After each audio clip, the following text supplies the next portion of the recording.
Muito boa noite, bem-vindos ao Papo Antagonista desta terça-feira, dia 30 de março. Eu, Cláudio Dantas, já estou em linha com o general Santos Cruz, que vai comentar conosco aqui, fazer uma análise desta, que é a notícia mais importante do dia, a troca do comando das Forças Armadas. Na verdade, a saída conjunta, né, dos comandantes do Exército, da Marinha e da Aeronáutica. Nós noticiamos mais cedo esta saída em primeira mão. Obviamente, isso é consequência da troca do ministro da Defesa ontem.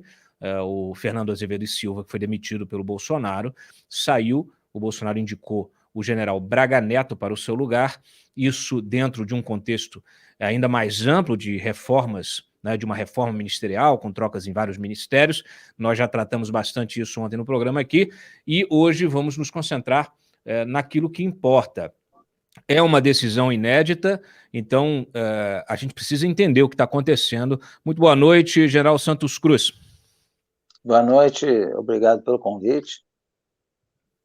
Muito bem, bem-vindo ao Papo Antagonista. General, esta saída conjunta, eu não sei se o senhor tem informação, né? Nós estamos apurando os bastidores disso ao longo do dia.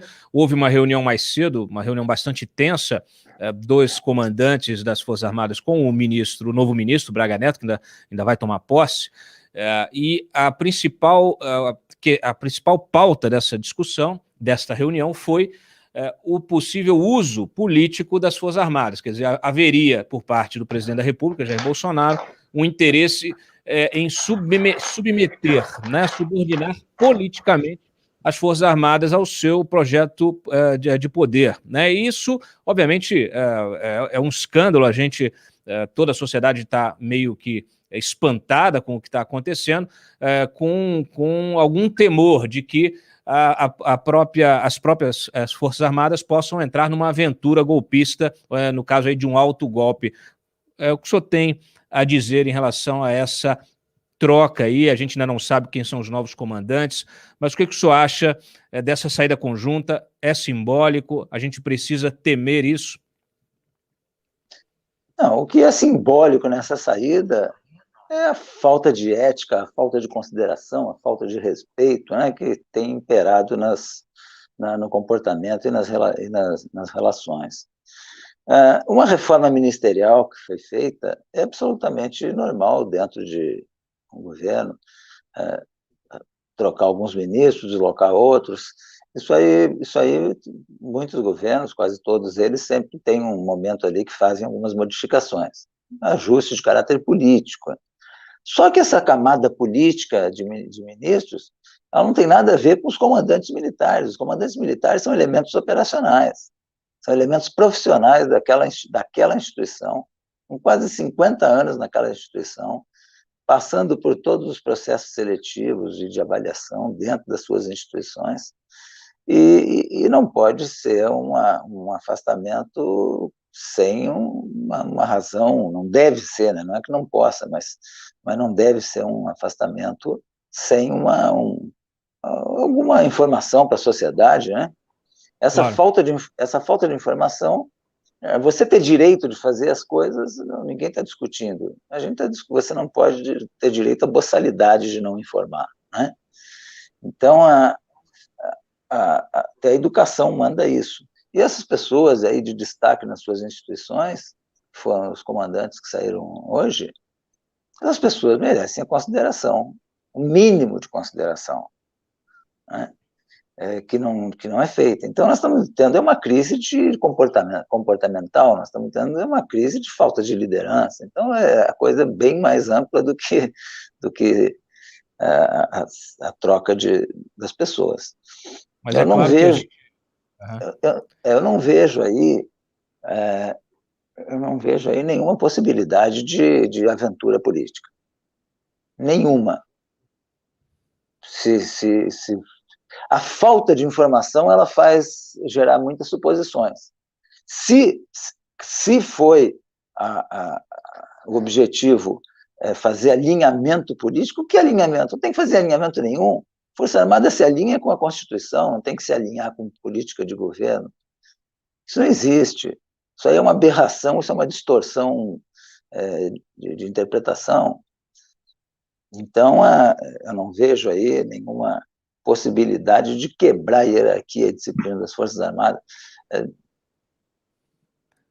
A minha dúvida, o senhor ressaltou bem a falta de informação, a pouca transparência. Aliás, desde ontem, o presidente, que costuma até sair ali no Alvorada e falar com os seus seguidores ali, os seus fãs, as pessoas que são levadas ali para a porta do Alvorada, ele está evitando isso, justamente porque há muitas dúvidas no ar e, obviamente, que ele seria questionado de alguma maneira, até porque a imprensa também está em cima de ter explicações, de ter informação, né? E quanto menos informação, mais especulação sobre o objetivo real.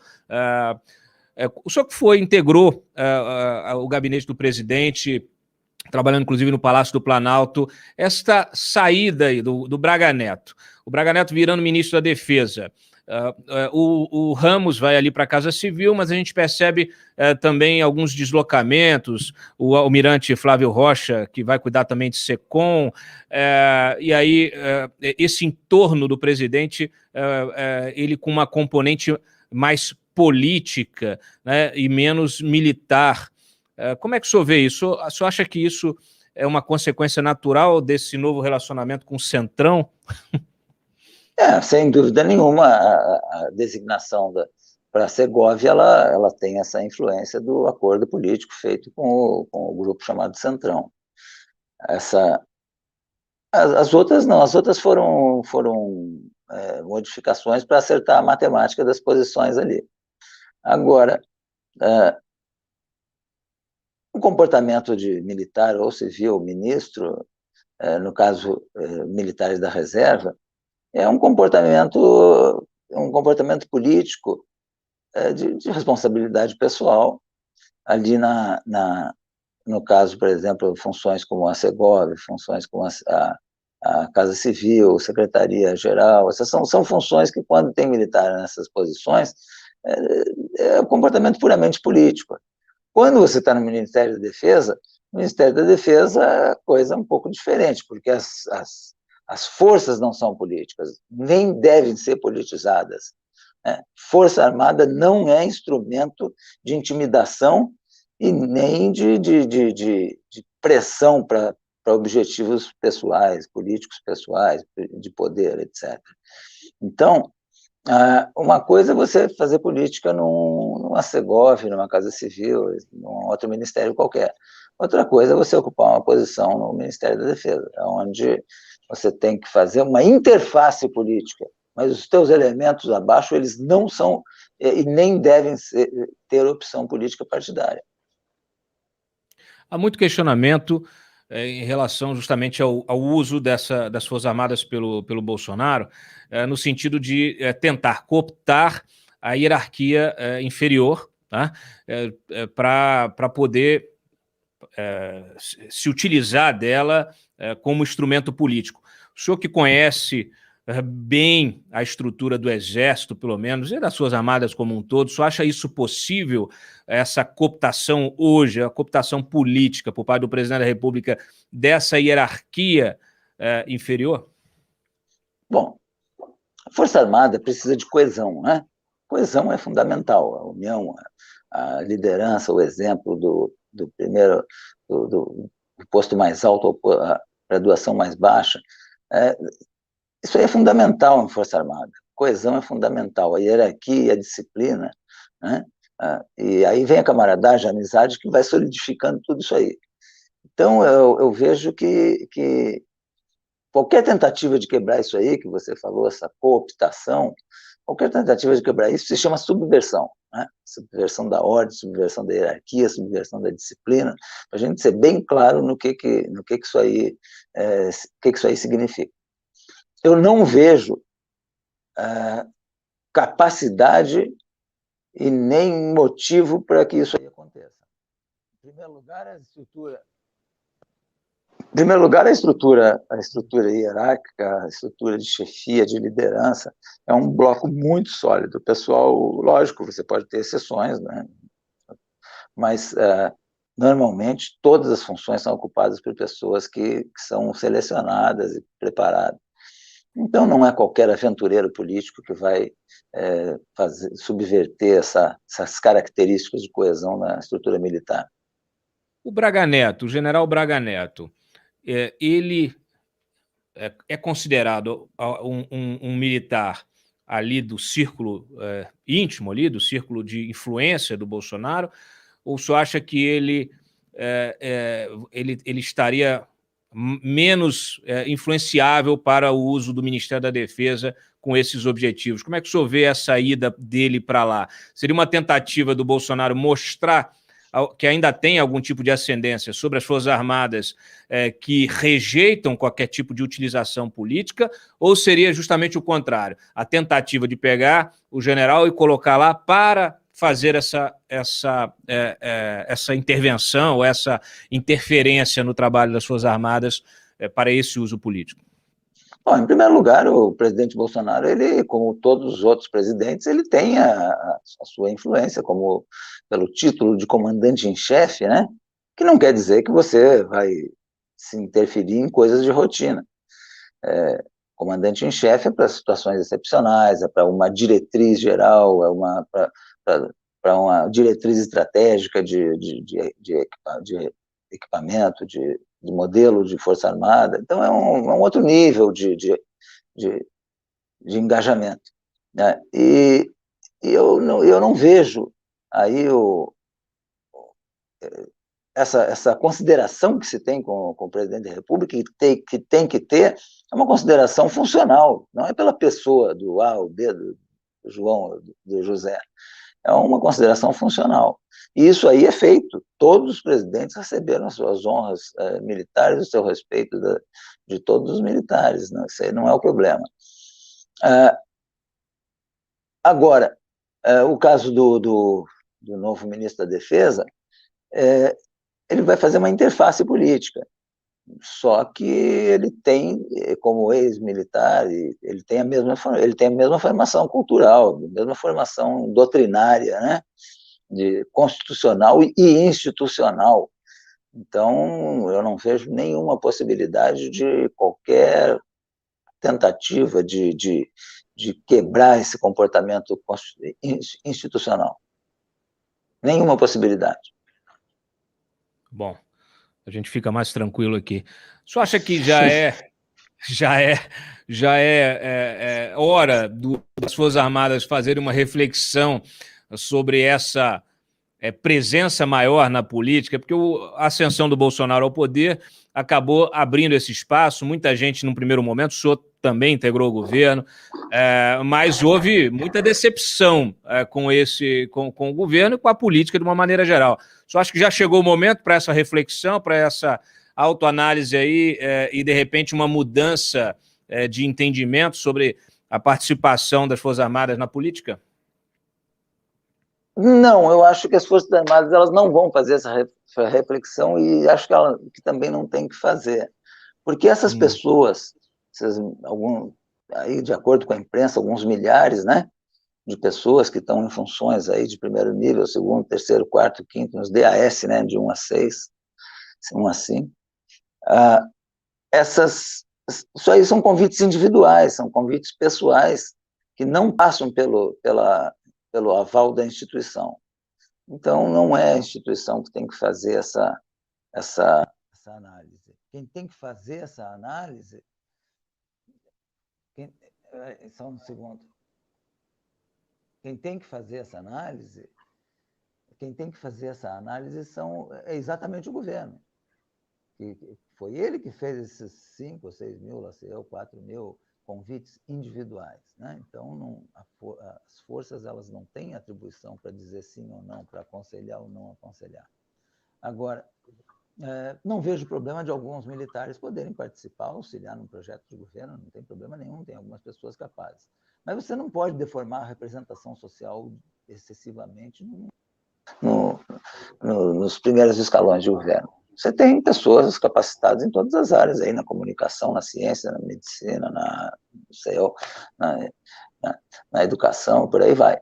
Então, você tem que ter uma representação mais equilibrada. Eu acho que esse desequilíbrio ele é ruim para o governo e é ruim principalmente para a Força Armada, que dá uma percepção para a população de que a Força Armada é responsável pelo resultado governamental. Bom, na prática, se o presidente resolver tomar alguma medida de força e sugerir isso ou ordenar isso para um ministro, para comandantes das Forças Armadas, o que existe protocolo ou isso é resolvido internamente ali, descumprem e acabou? Como é que fica isso na prática? Não, na prática, você precisa dar ordens coerentes, você precisa ter uma boa avaliação, você não pode se aventurar a dar uma ordem sem cabimento e pagar para ver o que vai acontecer. Você pode se surpreender, né? Uma ordem séria dessas tem que ser uma coisa muito bem pensada, tem que ser uma coisa bem conversada. Você tem uma assessoria toda, você tem um congresso todo, você tem senadores, líderes de bancada, você tem gente do judiciário. Você não é de, como se diz, não é de orelha, né? Então, umas decisões sérias assim, elas não podem ser estapafúrdias, né? Aí você pode surpreender. Às vezes você quer encontrar um louco, você bate na casa lá, mas não é um louco que mora lá, né? Então, se você quer fazer maluquice, você tem que achar um louco que te acompanhe. E eu não vejo louco nesse negócio, não. Eu vejo pessoas muito equilibradas, pessoas com 40 anos de vida profissional, né? Pessoas que são exemplares. Então, eu não tenho esse medo, não. Você pode ter, às vezes, até um blefe. Você pode ter algumas inconsequências e um blefe, mas você não tem gente para acompanhar a maluquice, não. Para finalizar aqui, até para esclarecimento dos nossos espectadores, do ponto de vista do protocolo, você tem agora a substituição, obviamente o ministro ainda não tomou posse oficialmente, né, ele precisa tomar posse, para depois submeter ao presidente os nomes de cada força, aí é uma lista tríplice, né, de cada uma, do Exército, da Marinha, da Aeronáutica. Como é que é a praxe normal? É o mais antigo que se escolhe? Qual é o risco de se escolher alguém que não está na lista tríplice? Só para esclarecimento. Não, em primeiro lugar, não é lista tríplice, o pessoal está confundindo, tá? Quando é promoção, lista de promoções, você tem uma vaga de almirante ou uma vaga lá no Exército, aí você prepara uma lista e leva para o presidente. Se é uma vaga, você leva 5, uma listinha de 5. E depois, se é 2, você leva mais 3 para cada uma. Esse é um modelo. Isso certo. Só em caso de lista de promoção. Para escolher comandante, não existe lista tríplice. Para escolher comandante, ele pode escolher qualquer um daqueles 4 estrelas. No Exército são 17, eu acho que na Marinha são 8. Né? Então, ele escolhe um daqueles lá. Não precisa ser o primeiro, o segundo, o terceiro, nada disso. Não precisa ser o mais antigo, não tem nada disso. Não precisa. E também isso aí não quer dizer, se ele escolher, por exemplo, o quinto na ordem de antiguidade, não significa que os outros 4 que estão na frente precisam passar para a reserva. Não precisa. Perfeito. Inclusive, na época do Vilas Boas, o Vilas Boas, acho que era o terceiro, foi escolhido, e o segundo foi ser chefe do Estado-Maior, acho que era o general Ademar. Então, quando é promoção, não. Quando é promoção, você tem uma vaga, tem 5 nomes. Se escolher o quarto, os 3 da frente são obrigados a sair. Em promoção é assim. Mas agora, para a função de comandante, não tem essa obrigatoriedade, não. E nem tem relação de antiguidade entre a antiguidade do novo ministro da Defesa e os comandantes de força. Não existe, porque a função do comandante, do ministro da Defesa, não é uma função de natureza militar. Ela não tem nada a ver, em termos de antiguidade, com os comandantes. Perfeito. Pelo que o senhor está me dizendo, então, o presidente tem muito mais liberdade para escolher o próximo comandante. Pode escolher qualquer um dentro da lista. E os outros também não precisam sair, não. Tá ótimo. Bom, eu queria encerrar só a nossa conversa, aproveitando a oportunidade de perguntar: o senhor vem candidato ao Senado ou algum outro cargo eletivo em 2022? Olha, eu não tenho, não é a minha característica, não. Eu tenho me manifestado e passei a me manifestar por duas razões básicas. A primeira delas é alertar sempre que a nossa sociedade não pode se fanatizar, porque senão ela acaba em violência. Fanatismo acaba em violência, não tem saída. E a segunda coisa que me motiva sempre estar aqui hoje aí com quase 100 pedidos de entrevista é, é de de não deixar o exército ser arrastado para a rotina política, né? Então, eu acho que a minha característica também não é de me filiar a partido político, porque eu acho que eu tenho mais liberdade assim, porque sempre que você se filia a um partido, você acaba tendo compromisso com aquele programa partidário ali, aquela bandeira partidária. Se isso acontecer, também não descarto, não, mas isso aí vai acontecer nos 44 do segundo tempo, ou na prorrogação, né? Então, é assim que eu vejo. E sobre todos esses fatos de hoje, eu acho que seria um bom negócio se manifestar, informar, né, dizer alguma coisa. Tá certo. Muito obrigado pela sua participação aqui no Papo Antagonista. Esse foi o General Santos Cruz, ex-ministro, e o programa permanece aberto para futuras colaborações, obviamente. Uma boa noite. Boa noite, muito obrigado. A gente quer